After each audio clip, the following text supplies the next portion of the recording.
তোমরা সবাই ভালো আছো, আমিও খুব ভালো আছি। তো আজকে আমি বানাচ্ছি চিলি চিকেন। চিকেনটা এখানে আমি ভিনিগার দিয়ে ভিজিয়ে রেখেছি। এরপর সব উপকরণগুলো কেটে নিয়েছি। ক্যাপসিকাম কুচি, রসুনটা কুচি বাটা করবো, আর আদা, কাঁচা লঙ্কা, পেঁয়াজ। এরপর একটা কড়াই গরম করে তাতে সর্ষের তেল দিয়ে নিয়েছি। পেঁয়াজ আর কাঁচা লঙ্কাটা ভেজে নিচ্ছি অল্প করে।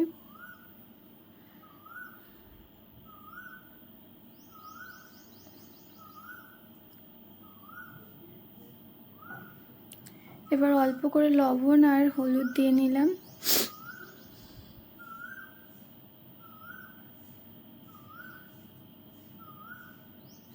এর ভিতর ক্যাপসিকাম দিয়ে দিলাম, দিয়ে খানিকটা কিছুক্ষণ ভেজে নেব সবগুলো উপকরণ। তারপর আদা রসুন অল্প বেটে, আধা বেটে মানে দিয়ে দিলাম, আর কিছুটা কুচিয়ে দিয়ে দিলাম। আর এদিকে গোলকি বাটারটা দিয়ে দিলাম।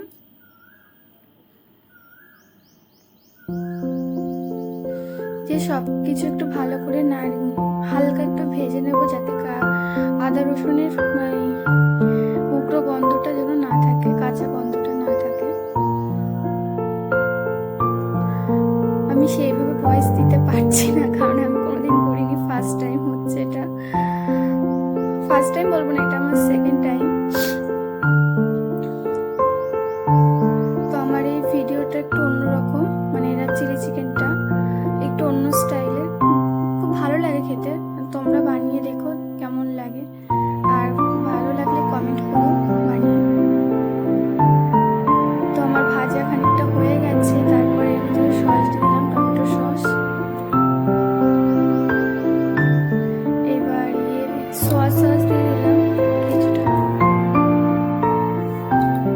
পরিমাণ মতো। আর এর ভিতরে দিচ্ছে চিলি সস পরিমাণ মতো।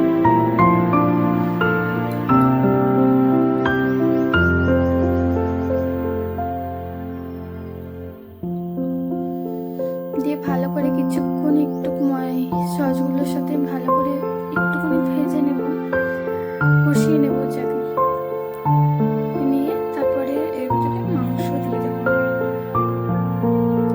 আর আমার ভিডিওটা যদি ভালো লাগে please like comment share subscribe করুন। আর অল্প একটুখানি লাল লঙ্কার গুঁড়ো দিয়ে দিলাম।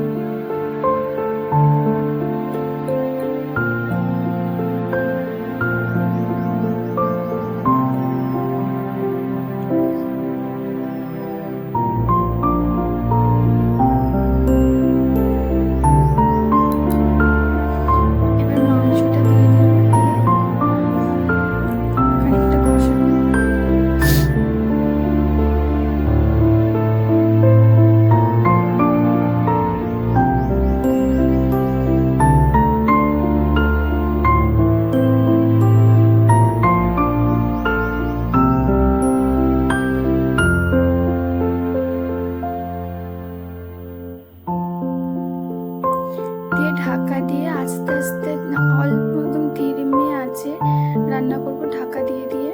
মাঝে সাথে ঢাকা খুলে আবার দেখতে হবে, নাড়িয়ে দিতে হবে। এইভাবে বারবার ঢাকনা দিয়ে করতে হবে যতক্ষণ। আর এতে খুব সামান্য জল দিলেও হয় বা না দিলেও হয়, তো আমরা এতে জল দিইনি। আর তোমরা যদি একটু জল দিতে চাও তো দিতে পারো। আবার আমি ঢাকনা বন্ধ করে দিলাম, এতে জল লাগবেই না। তো অনেকে জল দিয়ে করে, তো আমাদের জল দিয়ে হয়নি।